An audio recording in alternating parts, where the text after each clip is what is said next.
Chapter 9. The number 2. How is number 2 to be found? By reflection of itself. For though being capable of definition, one is definable. And the effect of a definition is to form an eidolon, duplicate, or image of the thing defined. Thus, then, we obtain a duad composed of one and its reflection. Now also we have the commencement of a vibration established, for the number 1 vibrates alternately from changelessness to definition and back to changelessness again. The Kabbalah Unveiled, Mathers, 23. But unity alone cannot produce anything except by opposing itself to itself thus. From this proceeds duality, the principle of opposition represented by 2, the passive principle preeminent, the tarot, Papoose, 30. The number 2 is the symbol of duality. It is the number of differentiation, the fall into matter.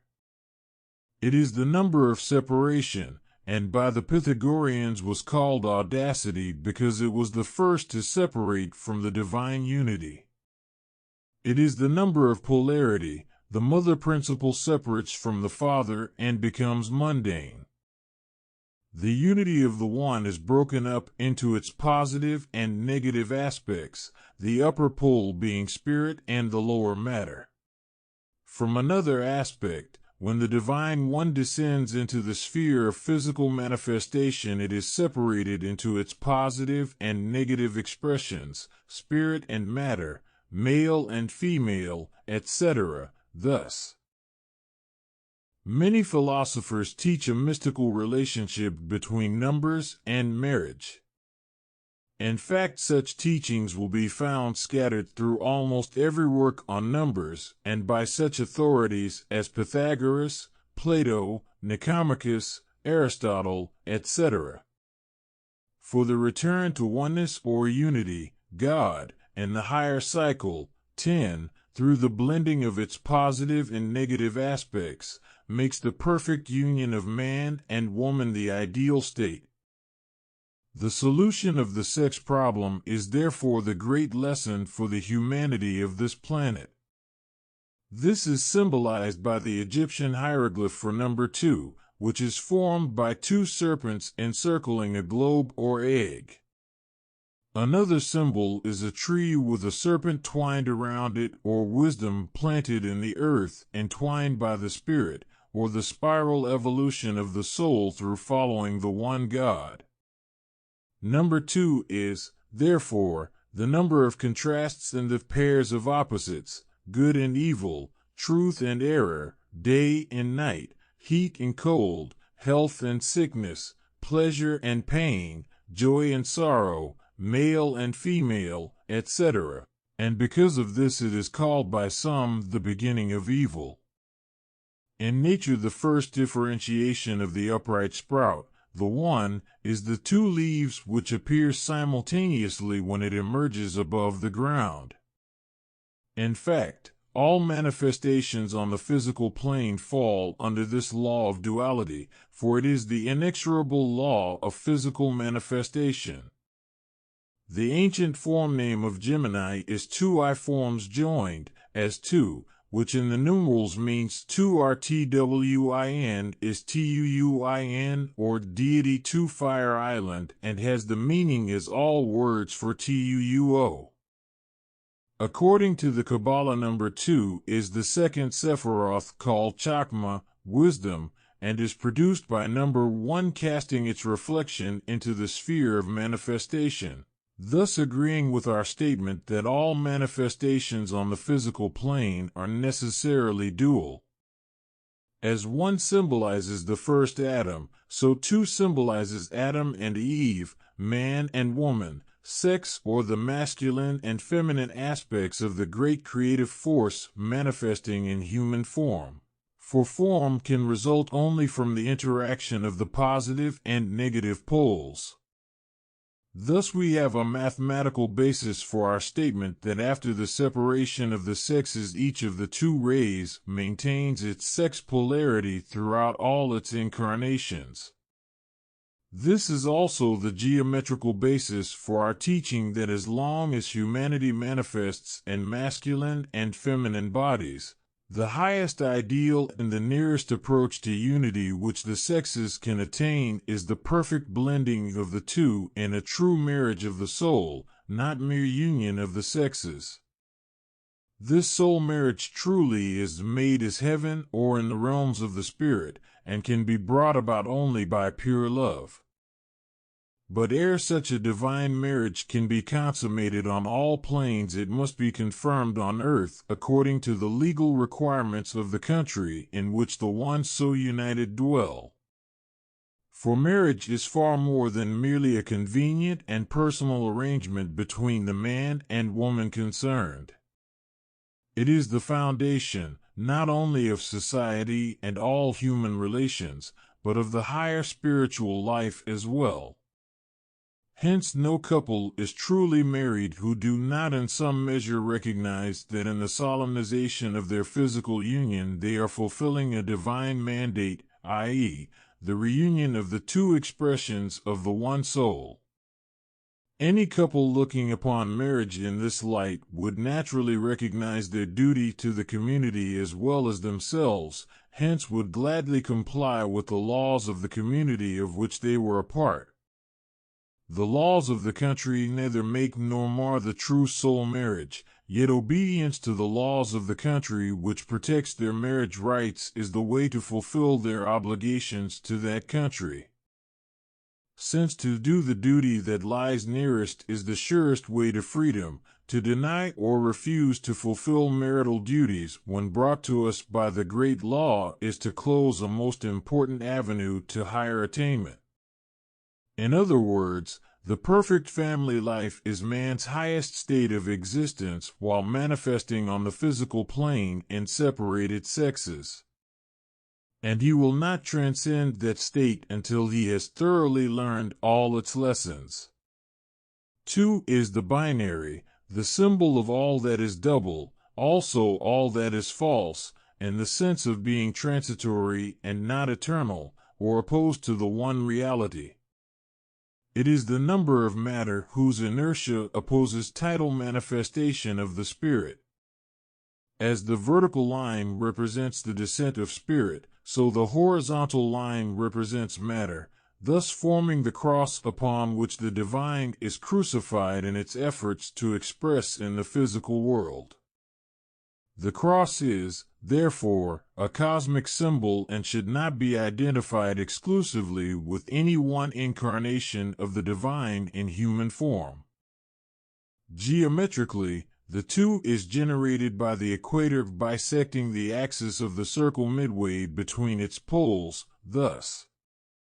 The square root of 2 is the ratio between the diagonal and any side of a square, but since that ratio, 1.414213, etc., is incapable of exact expression, it leads to infinity. This indicates that the pairs of opposites cannot be balanced upon the physical plane without calling into play an infinite factor, a force from the higher, superphysical realms. It also indicates that infinite progression, through the pairs of opposites, is the divine law of manifestation in duality. As one is considered positive and masculine, so too is considered as negative, receptive, and feminine in its characteristics. 2 manifests in all realms of nature through the pairs of opposites.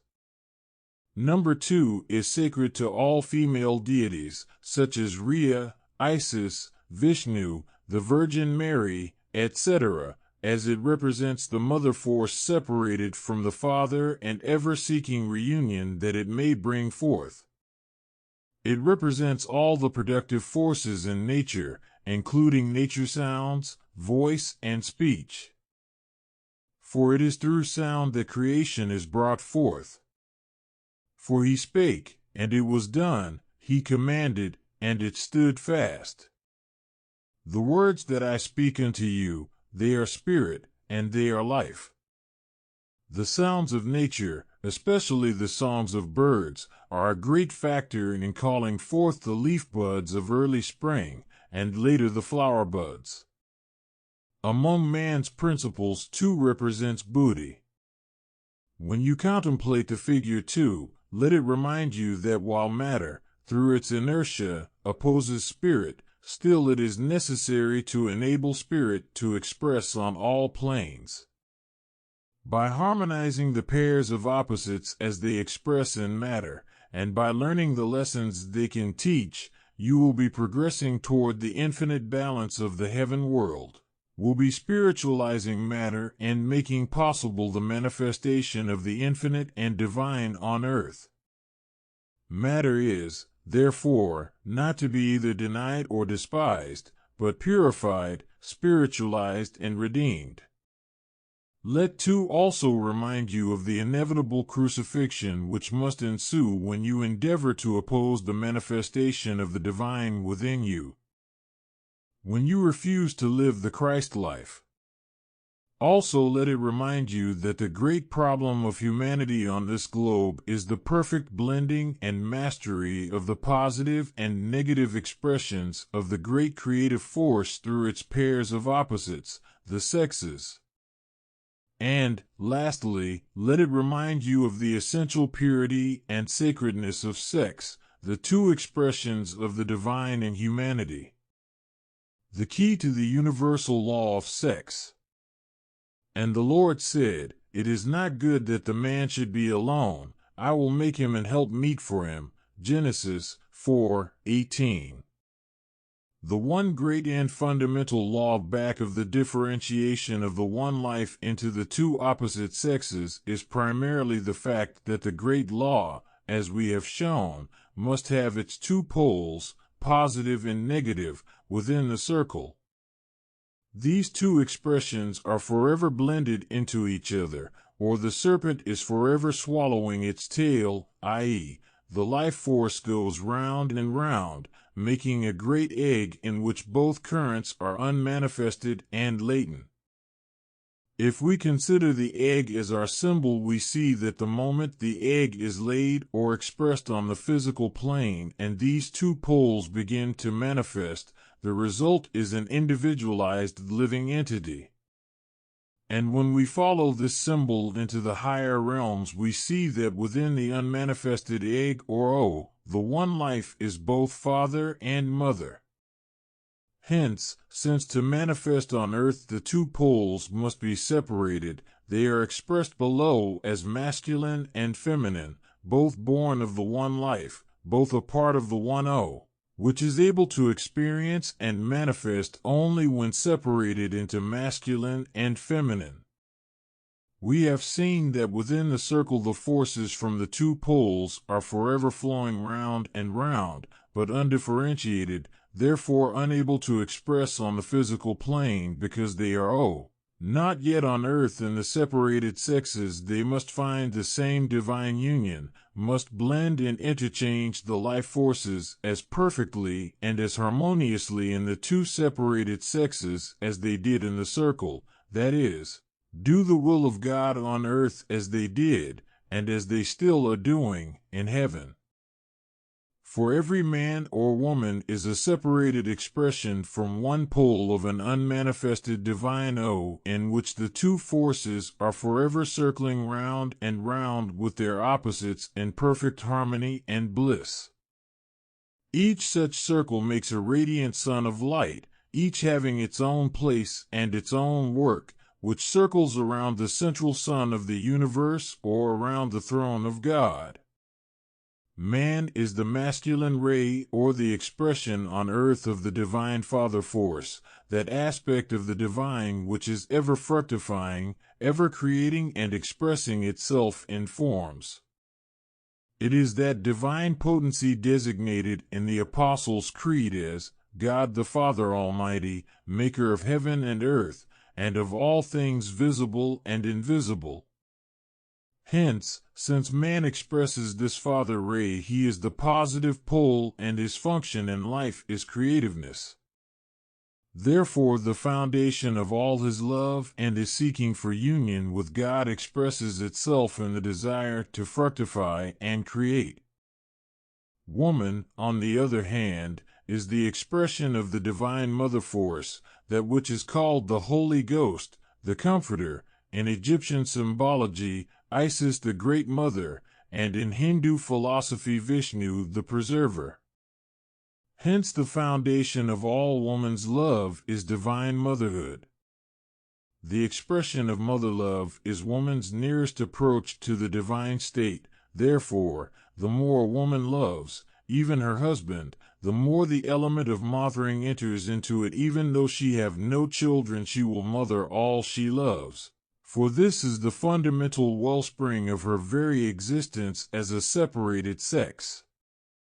For this reason, we often find that a woman can live in happiness and express her love in caresses, cherishing, and in motherly solicitude, but a man has his equally strong and divine love built upon the great father force of creativeness. Hence, the more true, sincere, and godlike man grows, the higher, purer, and more intense will be his desire to fructify and create on all planes.